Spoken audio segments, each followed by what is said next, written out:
How are you, Budapest? Jó napot, kedves konservatív barátaim. Good afternoon, CPAC. It's great to be here. And I'm very honored to address you today. Last November, the world witnessed the rising of the Dutch, the rebellion of the Dutch electorate against the ruling establishment. My party, the Party for Freedom, more than doubled its seats in parliament, and we became by far the biggest party in the Netherlands.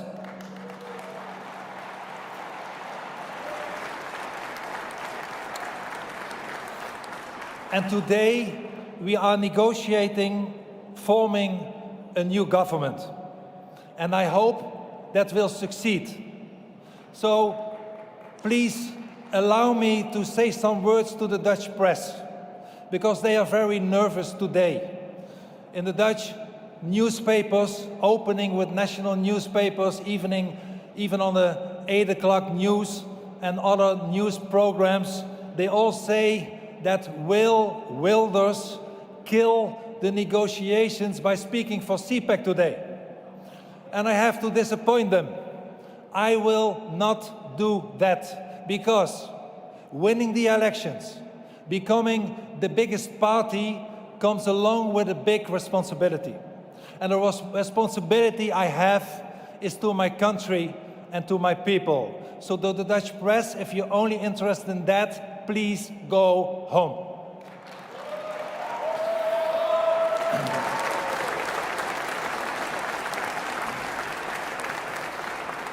My friends, a lot of people ask me, how did we do that? Win the elections in Holland?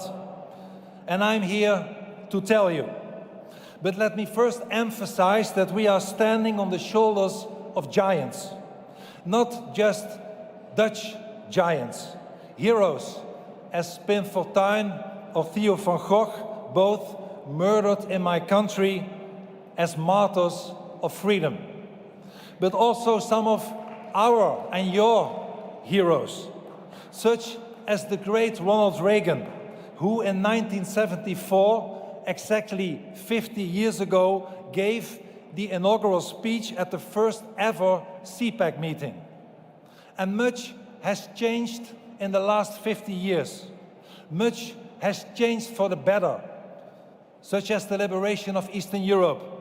But much, unfortunately, has also changed for the worse. New and serious threats have emerged. And that is why CPAC is still necessary. Indeed, it is more needed than ever. Winston Churchill, another giant of the West, once said, and I quote, "Courage is the greatest virtue because it guarantees all the rest," end of quote. And Churchill was right. Courage leads to bravery, and bravery is the prerequisite for victory. And that, my friends, is exactly why I have come to Budapest. To encourage you, to call you to bravery, to support you in your way and your route to victory. And I am extremely happy by doing so in Hungary, the country of my beloved wife Christina, and the country of my dear friend Viktor Orban, who I just met.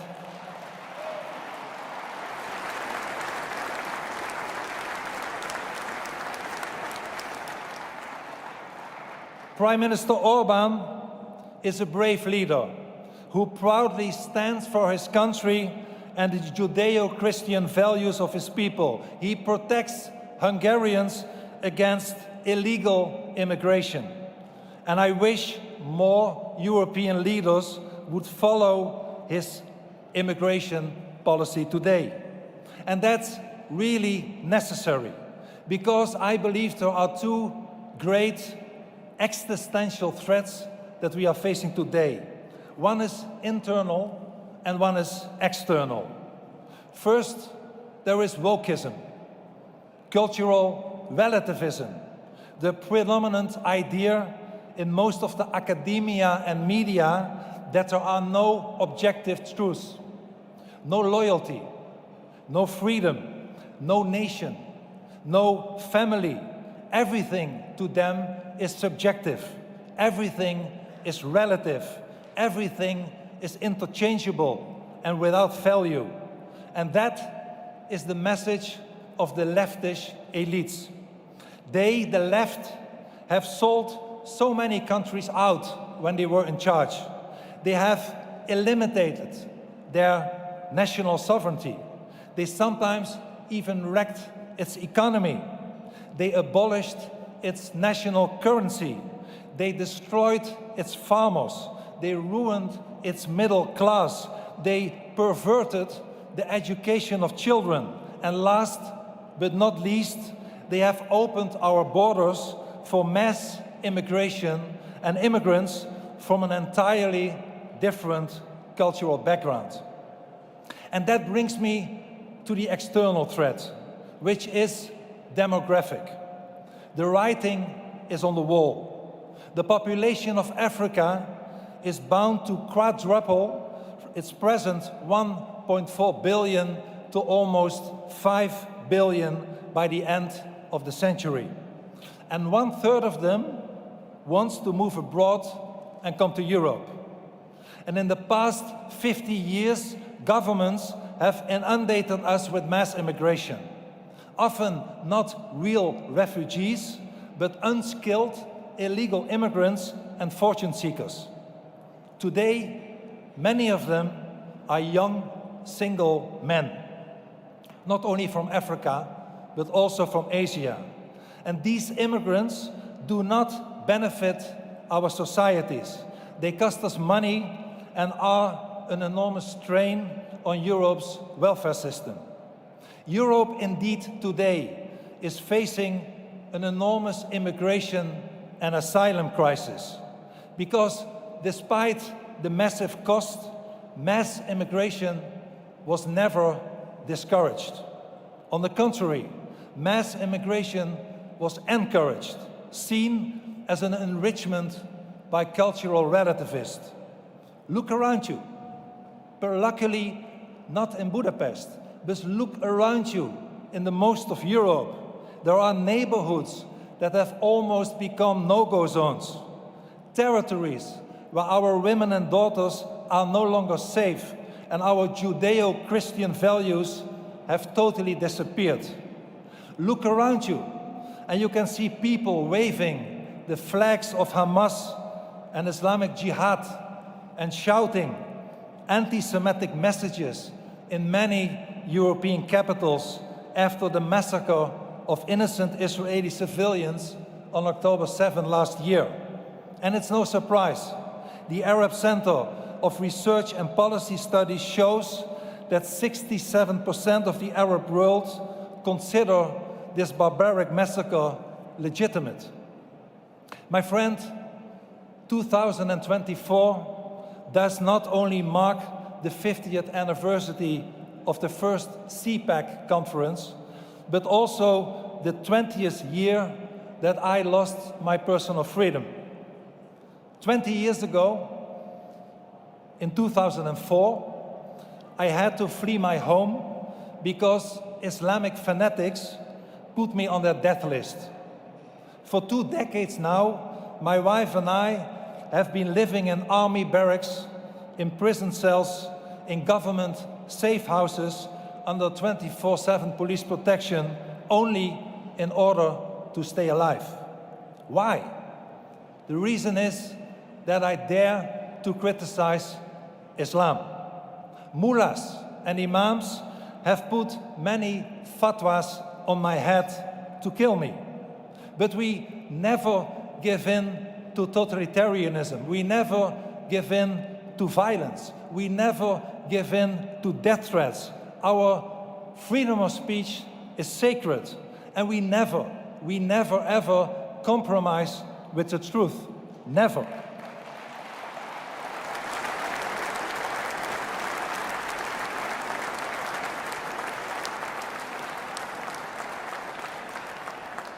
And the truth is that many European nations today are overrun with more and more illegal immigrants and asylum seekers, more than we can handle. So why did we allow this? Why have we not stopped it? Which people have voted for this ridiculous policy? Why did politicians all over Europe refuse to do their duty and speak out against this madness? My friends, in the 1955 inaugural issue of National Review, Bill Buckley famously wrote, and I quote, "A conservative is someone who stands throughout history yelling, 'Stop.'" And here, my friends, we get to the heart of the matter, the explanation of the great electoral success of the Party for Freedom in the Netherlands. Unlike other parties in the Netherlands, we had the courage to stand throughout history and yell, "Stop." We dare to yell, "Stop." We have always said the truth, never stayed silent. We have stood by our people, and we always will. We have never abandoned our beliefs, and we never will. My party has always refused to follow in the mold of politicians such as the French President Macron or the former German Chancellor Merkel and many others who opened their borders, impoverishing and endangering the people and diluting Europe's Judeo-Christian and humanistic culture and civilization. We have always defended our people. We have constantly yelled "Stop" at the bureaucrats in Brussels when they wanted more and more federalism and less of our national sovereignty. We yelled "Stop" to the wokeness which politicians out of the West try to impose to the common people and their children. We have always yelled "Stop" to their open border policies.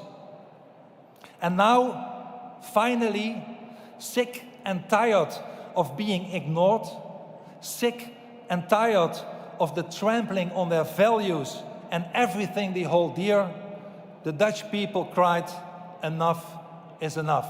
They said "Stop" at the elections.